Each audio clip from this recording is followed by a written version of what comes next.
look at that. We got day baseball on. You asked the poll question earlier. Has anybody ever been sad at Yankee Stadium? I can think of one team.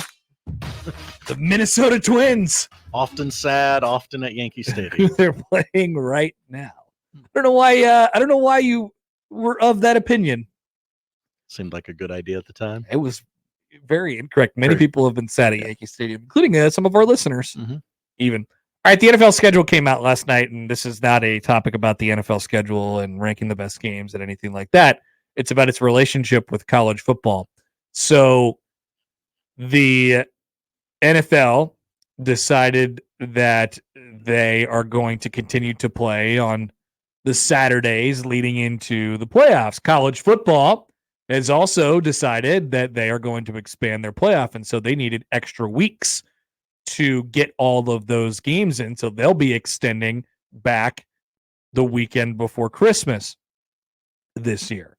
And there's where we reach our conundrum. The college football playoff said, we are going to put a game on Friday night, December 20th.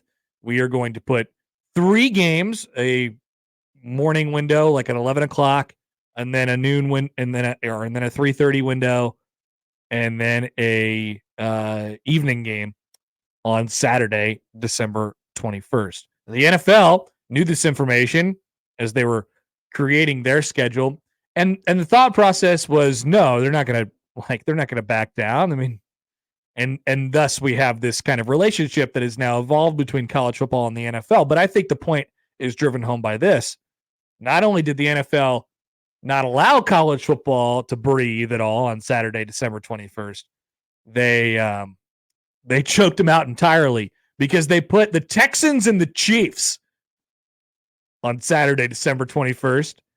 We said it would be a banger. And the Steelers and Ravens on Saturday, December 21st. Those will be overlapping at the same time as at least 2 college football playoff first-round games that will be on campuses, by the way.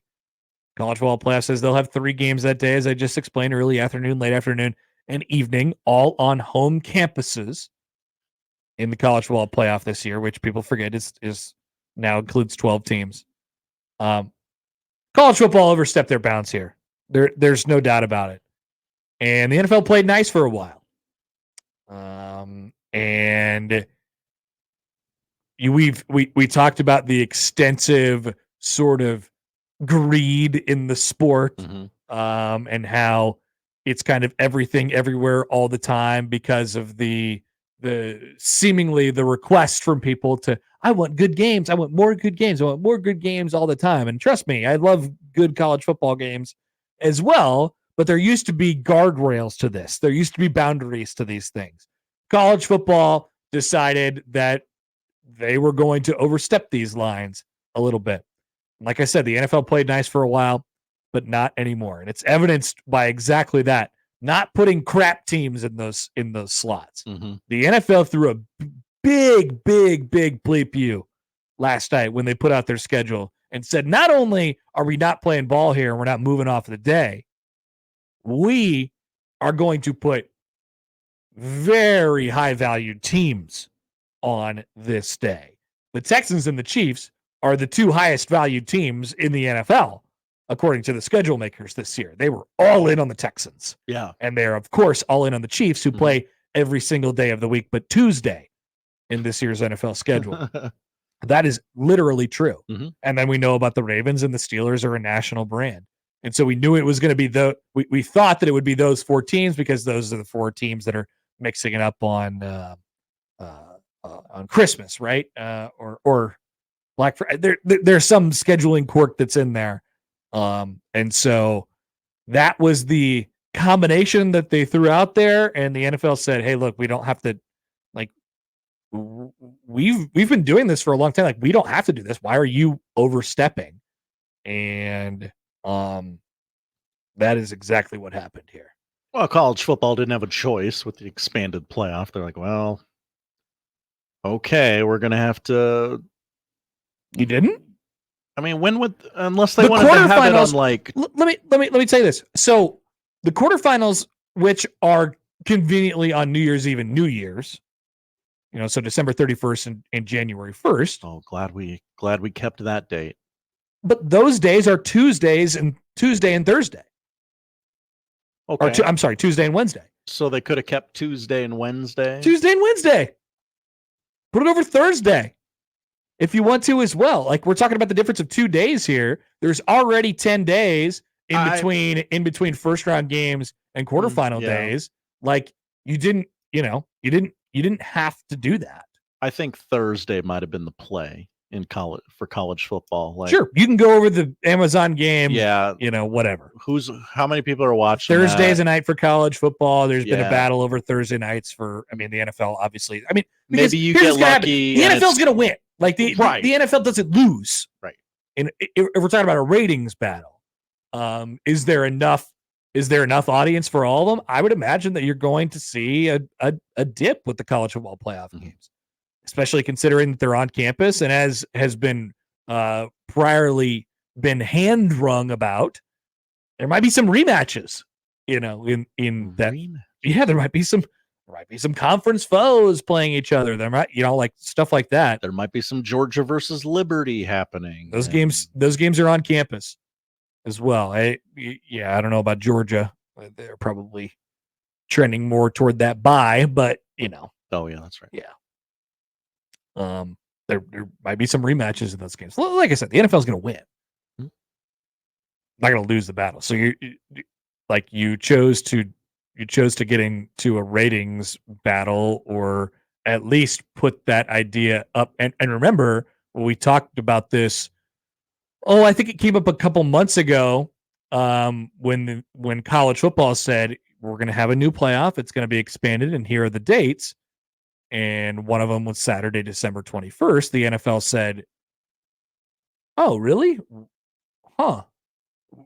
They were confused. Remember, they were like, "Oh, interesting." And so we have now seen their response. They said bleep you, basically.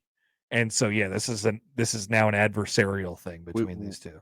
We're the NFL, which I don't care, for God's sake. We'll snuff you out. Yeah. Hey, look, does it affect my ability to watch a college football? Like, I'm going to watch a college football games, and it might not be the worst thing in the world to sit there and have a second TV up and watch whatever NFL game is going on congruently with it. Put it all on the YouTube TV multi-view. Sure. Honestly, I probably want to be more locked into the college game, but whatever. Like, does it? So to all the people's point, we talked about this yesterday. To everybody's point, it's like, hey, don't we want more games all on at the same time? Yes, of course. But now they're doing this, and they're sacrificing their own.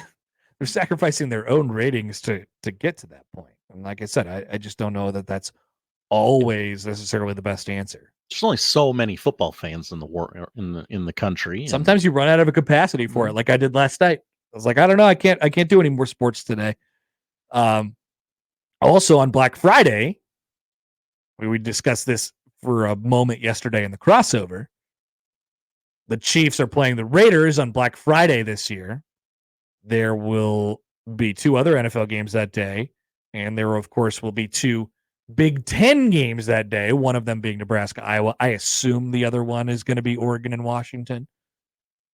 But so Nebraska that weekend will be, Nebraska fans specifically, you deal with Nebraska fans with Chiefs ties as well. You're going to have to kind of make up your mind that day. It's a part of the season that's usually reserved for one thing or the other. And now the NFL has broken the seal of, we could play every day of the week if we wanted to, and we'd get incredible ratings, and there's nothing that you could do about it. Example, after the college football is example, the Kansas City Chiefs. Here's where if we and frankly, if it wasn't Chiefs and Texans, I'd be curious. If it was we're talking about on the Saturday before Christmas now, the college football playoff day. Mm-hmm. What if it was Jags and Titans? Yeah. NFL would still win. But how close would it be? I still don't think it'd be that close. Mm-hmm. I still don't think it'd be that close. It's an exclusive window on a Saturday. And there's only, if you give people one NFL game to watch, they're going to watch the one NFL game. That's just how it's kind of always gone. By the way, so another part of this from last night is so opening weekend in the NFL is also week 2 of college football. And so on NBC, which kind of owns the opening weekend because they get the Thursday night on NBC, you get opening night with the Chiefs and Ravens. And then they have the Brazil game, right? You got the Brazil game on Peacock on Friday, Packers, Eagles. You got Nebraska, Colorado on NBC on Saturday night. Which you'll get a lot of ads for during those first 2 NFL games. Okay, cool. And you will get the Sunday night game in week 1, which is Jared Goff against Matt Stafford. Revenge game for who? For both of them. I don't know. Rams and Lions on the Sunday night game in week 1 in the NFL as well. So they're all overlapping with each other, by the way. And the NFL has now stopped caring about the hearts of college football because college football has stopped caring about the hearts of its fans. That's right. Some might say college football did this to themselves. Some might say that. You didn't have to expand the playoff. I'm not saying that expanded playoff is a bad thing. But like I said, from my personal standpoint, I'm generally happy to have all those things kind of intermingle into one. And that's okay with me because I can make the decision myself on what to prioritize. But if we're talking about ratings here, which the TV networks always talk about, and your value is based off of your brand and how many people watch you and stuff like that. Well, all right, we'll see what happens with the college football playoff. You think ESPN's a big fan? Probably not. Given those games will be on ESPN. They could have easily done this on Wednesday, Thursday. Just move back 2 days. Am I in the minority here when I say that I'm just going to watch whatever game is closest? No. Okay. You are not. Okay. I would think that you're in the majority of that. That's what I thought, but then there's people I've heard like on this station that have said like, "Oh, well, I'm going to watch the college game. I'm going to watch the NFL game because I'm an NFL guy." I will most certainly be drawn to the college game. I will watch whatever game is closest. I mean, I'll be paying attention to all of them. 42-6, I will turn you off. Yeah, if it ends up being that, absolutely. No doubt about it. Who knows? The NFL game could get that way too. Absolutely. Maybe the Chiefs will suck this year. Maybe the Texans aren't for real. Maybe the Texans are super for real and the Chiefs are canceled. Whoa. Don't disrespect them. Maybe. Because like I said, I mean, the college football playoff quarterfinals are Tuesday, Wednesday, December 31, January 1. And then the semifinals are the next week on the Thursday and Friday. Because to not get in the way of the NFL. And then the national championship is, of course, on a Monday. And why is it on a Monday? People always wonder, why is this championship game on a Monday? To not get in the way of the NFL. So it really only got in the way that one weekend. The weekend that they purposefully decided to put it there and overstep. Yeah. That's all. Congratulations, college football. Yeah, you might want to tweak that later. You did this to yourself. We'll have a little more on the NFL schedule later, including the NFL running it back on Aaron Rodgers and the Jets. 6 primetime games in a London game for them. Also, the Agents of Chaos in college football this summer. Doug Gottlieb and so much more. But coming up next, we'll talk to Michael Bruntz of Husker 24/7. Big series starting tonight for Nebraska baseball to try and win a Big Ten championship. We'll get the latest on that with Bruntz next on 1620 The Zone. But first, a reminder to sign up for 1620 The Email. Josh, what went out in 1620 The Email yesterday? Do you remember what we sent over there? So much good stuff. To be sent out the email or a recent 1620 The Email? Well, I mean, Gary's conversation with Jack McKean. There you go. That was in there. When I asked the bold question, is Nebraska QBU? That segment definitely not clickbait with Sam McEwen. Yep. No, not clickbait at all. You can watch me eat Sour Patch Kids Oreos. That's an exclusive. That is exclusive content in your inbox. Our conversation with Andy McCullough went out in the 1620. We're in the 1620 The Zone email a lot because we deliver fire content. The best at clickbait. That's right. You can get all of our clickbait at 1620thezone.com. That's in 1620 the email. Sign up today, or I am going to kill you.